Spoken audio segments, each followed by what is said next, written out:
লোকসভা নির্বাচন 2024-এর ভোট চলছে, নির্বাচন চলছে। পশ্চিমবঙ্গের মধ্যে প্রথম দফা, দ্বিতীয় দফা, তৃতীয় দফা, চতুর্থ দফা ভোটের পরে পঞ্চম দফা ভোট হবে সারা দেশের সাথে সাথে বিভিন্ন রাজ্যে বিভিন্ন সিটে যেভাবে ভোট হবে সেইভাবে পশ্চিমবঙ্গের মধ্যে কয়েকটি আসন রয়েছে যেখানে ভোট হবে পঞ্চম দফা অর্থাৎ 20 মে 2024। একটি আসন রয়েছে বনগাঁও, আরও একটি আসন হচ্ছে বারাকপুর, অন্য আরও একটি আসন হচ্ছে হাওড়া, আরও একটি আসন রয়েছে উলুবেড়িয়া, আরও একটি হচ্ছে শ্রীরামপুর, আরও একটি হচ্ছে হুগলি, আরও একটি আসন রয়েছে আরামবাগ।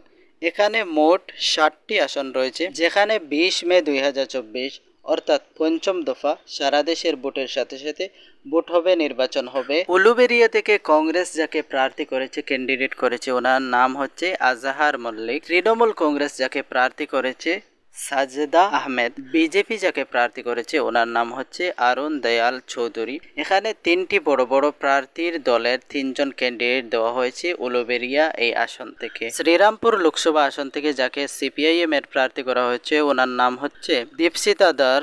তৃণমূল কংগ্রেসের যিনি প্রার্থী ওনার নাম হচ্ছে কল্যাণ ব্যানার্জি। বিজেপি যাকে টিকিট দিয়েছে ওনার নাম হচ্ছে কবির শঙ্কর বোস। এখানে 3 জন প্রার্থী রয়েছেন 3টি দলের, বড় বড় দলের। বারাকপুর লোকসভা আসন থেকে বিজেপির প্রার্থী হচ্ছেন অর্জুন সিং। বিজেপি যাকে টিকিট দিয়েছে উনি হচ্ছেন অর্জুন সিং। তৃণমূল কংগ্রেসের যিনি প্রার্থী ওনার নাম হচ্ছে পার্থ ভৌমিক, ওনাকে প্রার্থী করা হয়েছে, ওনাকে টিকিট দেওয়া হয়েছে। বনগাঁও লোকসভা আসন থেকে তৃণমূল কংগ্রেসের প্রার্থী হচ্ছেন বিশ্বজিৎ দাস, তৃণমূল কংগ্রেসের ক্যান্ডিডেট।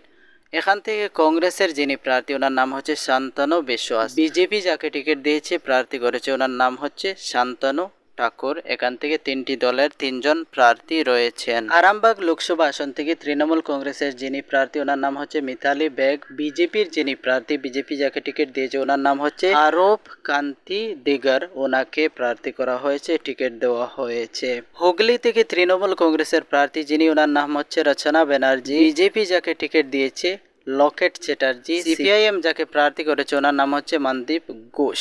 হাওড়া লোকসভা আসন থেকে তৃণমূল কংগ্রেস যাকে প্রার্থী করেছে ওনার নাম হচ্ছে প্রসূন ব্যানার্জি। বিজেপি যাকে টিকিট দিয়েছে উনি হচ্ছেন ডক্টর রাতেন চক্রবর্তী। সিপিআইএম যাকে প্রার্থী করেছে ওনার নাম হচ্ছে সব্যসাচী চ্যাটার্জি। এখানে 3টি দলের 3 জন প্রার্থী রয়েছেন এই আসন থেকে।